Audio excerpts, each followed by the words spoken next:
മനുഷ്യൻ മീൻ കഴിക്കാൻ തുടങ്ങിയത് വിശപ്പിൽ നിന്ന് ബുദ്ധിയിലേക്കുള്ള യാത്ര. ഒരു പുരാതന കഥ. നിശബ്ദമായ ഭൂമി. ലക്ഷക്കണക്കിന് വർഷങ്ങൾക്ക് മുമ്പ് ഇന്ന് നമ്മൾ കാണുന്ന ഈ ഭൂമി അങ്ങനെയല്ലായിരുന്നു. റോഡുകളില്ല, വീടുകളില്ല, ഭാഷയില്ല, രാജ്യങ്ങളില്ല. ഇവിടെ ഉണ്ടായിരുന്നത് വിശപ്പും ഭയവും മാത്രമായിരുന്നു. ഈ ഭൂമിയിൽ ഒരു ജീവി മാത്രം ദിവസം മുഴുവൻ ചിന്തിച്ചിരുന്ന ഒരു ചോദ്യമുണ്ടായിരുന്നു: ഇന്ന് ഞാൻ ജീവനോടെ ഇരിക്കുമോ? അത് ആദിമ മനുഷ്യനായിരുന്നു. മനുഷ്യൻ വേട്ടക്കാരനായ കാലം. ആദ്യകാല മനുഷ്യൻ ഒരു രാജാവായിരുന്നില്ല. അവൻ പ്രകൃതിയുടെ അടിമയായിരുന്നു. വലിയ മൃഗങ്ങൾ അവനെ വേട്ടയാടി, കാട്ടുതീ അവനെ ഓടിച്ചു, വിശപ്പ് അവനെ ഭ്രാന്തനാക്കി. അവൻ്റെ ആയുധങ്ങൾ മൂർച്ചയില്ലാത്ത കല്ലുകൾ, തടി, കൈകൾ. അവൻ വേട്ടയാടിയത് ചെറുമൃഗങ്ങൾ, പക്ഷികൾ, കീടങ്ങൾ. പക്ഷേ വേട്ട എല്ലാ ദിവസവും വിജയിച്ചില്ല.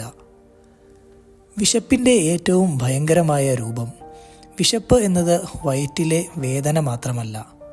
വിശപ്പ് കണ്ണിലെ കാഴ്ച മങ്ങിക്കും, ശരീരം വിറയ്ക്കും, തലച്ചോർ തെറ്റായ തീരുമാനങ്ങൾ എടുക്കും. ചില ദിവസങ്ങളിൽ ആദിമ മനുഷ്യൻ മുഴുവൻ ദിവസവും ഒന്നും കഴിക്കാതെ കിടന്നിട്ടുണ്ട്. അവിടെയാണ് മനുഷ്യ ചരിത്രത്തിലെ ഒരു പുതിയ വഴിത്തിരിവ് തുടങ്ങുന്നത്. നദിക്കര. ഒരു അപകട കണ്ടെത്തൽ. ഒരു ദിവസം വേട്ട പരാജയപ്പെട്ട മനുഷ്യൻ തളർന്ന ശരീരവുമായി ഒരു നദിക്കരികിലെത്തി. അവൻ വെള്ളം കുടിക്കാൻ കുനിഞ്ഞു. അപ്പോഴാണ് അവൻ കണ്ടത്, വെള്ളത്തിനടിയിൽ എന്തോ നീങ്ങുന്നു. സൂര്യപ്രകാശം വെള്ളത്തിൽ വീണപ്പോൾ ചെറിയ വെള്ളി നിറമുള്ള ശരീരങ്ങൾ തിളങ്ങുന്നു. ആദിമ മനുഷ്യൻ ഇതുവരെ കണ്ടിട്ടില്ലാത്ത ഒരു പ്രത്യേക ലോകം, മീനുകളുടെ ലോകം. ആദിമ മനുഷ്യൻ്റെ ഭയം. വെള്ളം മനുഷ്യന് ഭയമായിരുന്നു.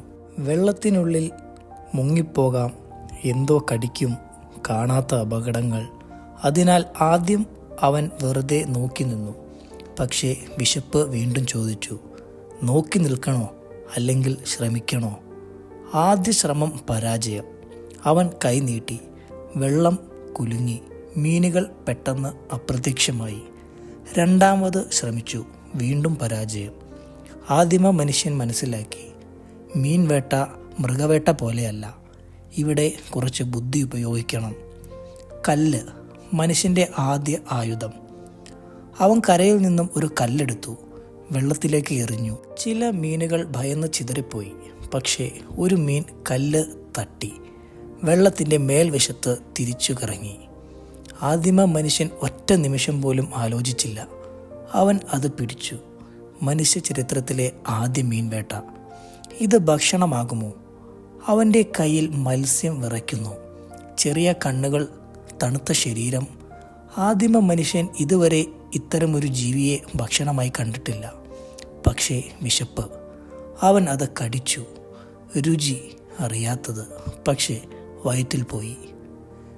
തീ എല്ലാം മാറ്റിയ കണ്ടെത്തലായിരുന്നു. കാലം കടന്നു.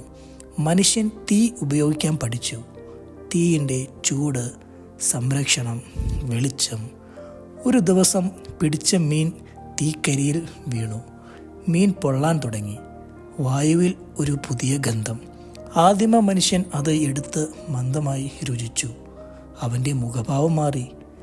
ഇത് വേട്ട മാംസത്തേക്കാൾ നല്ലത്. മനുഷ്യൻ മനസ്സിലാക്കി സത്യം. മീൻ എളുപ്പം ചവയ്ക്കാം, വേഗം ദഹിക്കും, ശരീരത്തിന് ഉടൻ ഊർജം ലഭിക്കും. ഇത് വെറും ഭക്ഷണമല്ല, ഇത് ജീവിക്കാൻ സഹായിക്കുന്ന ഒരു ആയുധമാണ്. സ്ഥിരം ഭക്ഷണമായി മാറുന്ന മീൻ. മനുഷ്യൻ വീണ്ടും വീണ്ടും നദിക്കരിയിൽ എത്തി. അവൻ പഠിച്ചു, ഏത് സമയത്ത് മീൻ വരും, ഏത് ഭാഗത്ത് കൂടുതൽ ഉണ്ടാകും. വെള്ളത്തിൻ്റെ സ്വഭാവം. അത് അവനെ വേട്ടക്കാരിൽ നിന്ന് നിരീക്ഷകരനാക്കി.